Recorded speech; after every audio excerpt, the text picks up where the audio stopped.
Si Jennie ng Blackpink ay nagmarka ng isa pang tagumpay sa kanyang solo career nang pumirma siya ng isang record deal sa Columbia Records, sa pakikipagsosyo sa kanyang self-established entertainment company na Audetelier, o.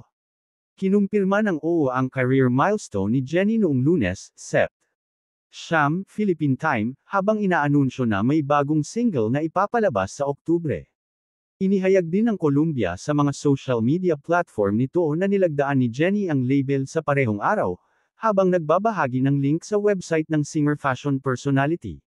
Ang mga detalye sa paparating na single ng miyembro ng Blackpink ay inilihim pa rin, sa oras ng press.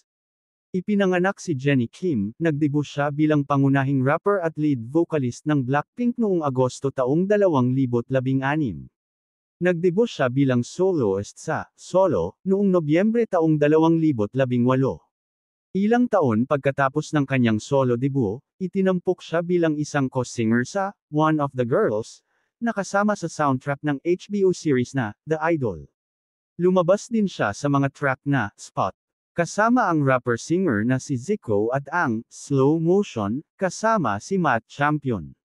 Inilabas ni Jennie ang single na You at Me noong Oktubre taong 2023, na ginampanan niya sa kanyang solo stage sa Born Pink World Tour ng Blackpink.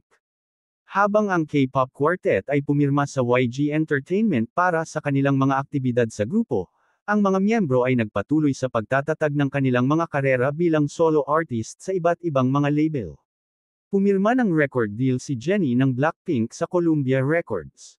Larawan, sa kagandahang loob ng Columbia Records at Audetelier.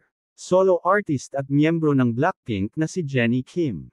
Larawan, sa kagandahang loob ng Audetelier. Si Jennie ng Blackpink ay nagmarka ng isa pang tagumpay sa kanyang solo career nang pumirma siya ng isang record deal sa Columbia Records, sa pakikipagsosyo sa kanyang self-established entertainment company na Audetelier, o. Kinumpirma ng OO ang career milestone ni Jennie noong Lunes, Sept. Siyam, Philippine Time, habang inaanunsyo na may bagong single na ipapalabas sa Oktubre. Inihayag din ng Columbia sa mga social media platform nito na nilagdaan ni Jennie ang label sa parehong araw, habang nagbabahagi ng link sa website ng singer fashion personality. Ang artikulo ay nagpapatuloy pagkatapos ng patalastas na ito. Jennie XOX Columbia Records. We are family, nabasa sa post nito. Advertising. Ang mga detalye sa paparating na single ng miyembro ng Blackpink ay inilihim pa rin, sa oras ng press. Ang artikulo ay nagpapatuloy pagkatapos ng patalastas na ito. Ipinanganak si Jennie Kim, nagdebut siya bilang pangunahing rapper at lead vocalist ng Blackpink noong Agosto taong 2016. Nagdebut siya bilang soloist sa Solo noong Nobyembre taong 2018. Ang artikulo ay nagpapatuloy pagkatapos ng patalastas na ito. Ilang taon pagkatapos ng kanyang solo debut, itinampok siya bilang isang co-singer sa One of the Girls, na kasama sa soundtrack ng HBO series na The Idol. Lumabas din siya sa mga track na Spot, kasama ang rapper-singer na si Zico, at ang Slow Motion, kasama si Matt Champion. Ang artikulo ay nagpapatuloy pagkatapos ng patalastas na ito. 13 minuto pasado alas 12. Polihis na guhit. Alas 12:30.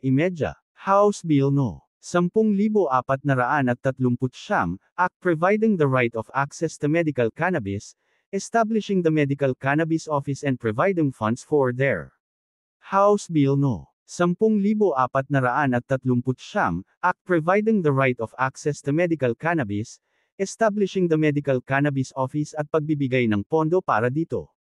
Logo ng ex-customer. Inilabas ni Jennie ang single na You at Me noong Oktubre taong 2023, na ginampanan niya sa kanyang solo stage sa Born Pink World Tour ng Blackpink.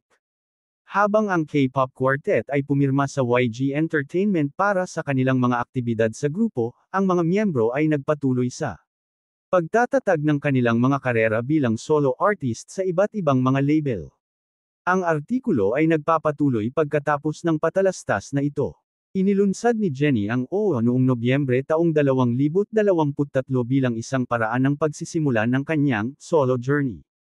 Sa kabilang banda, inanunsyo ni Lisa at Jisoo ang pagbubukas ng kanilang mga kumpanya ng entertainment na LLOUDCO at Bliso Ayon sa pagkakabanggit, noong Pebrero taong 2024. Kinumpirma ng pangunahing vocalist ng Blackpink na si Rosé na nag-sign up siya sa South Korean music label noong Hunyo taong 2024.